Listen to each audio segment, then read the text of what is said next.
मैंने करियर की शुरुआत की थी 1993 में, तब मुझे ये लगता था कि मार्च आया, फरवरी आया और अपने टैक्स बचाना है। और टैक्स बचाने के लिए जो इन्वेस्ट कर दिया वही हमारी इन्वेस्टमेंट प्लानिंग समझ लो, फाइनेंशियल प्लानिंग समझ लो।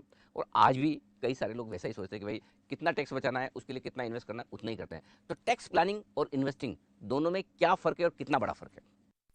अनिल भाई, अगर आज टाइम मशीन का इन्वेंशन होता तो मैं और आप दोनों अपनी करियर में पीछे चले जाते और उस समय जो खर्चा किया उसमें शायद कटौती करके अच्छे शेयर्स खरीद के बैठ जाते।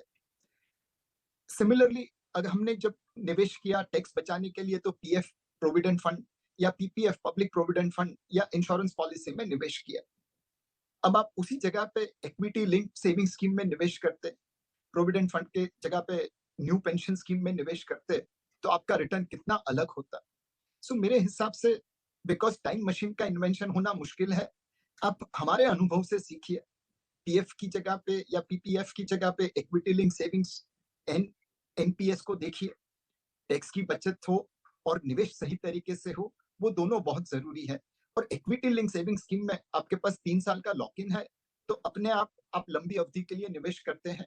और अगर भारत की ग्रोथ की रफ्तार ऐसे ही चलती रही तो ये कहने में जायज होगा कि जैसे पिछले 15-20 सालों में इक्विटी लिंक सेविंग्स ने धड़ल्ले से पीपीएफ को आउट परफॉर्म किया है, वैसा ही परफॉर्मेंस आगे भी शायद रहेगा।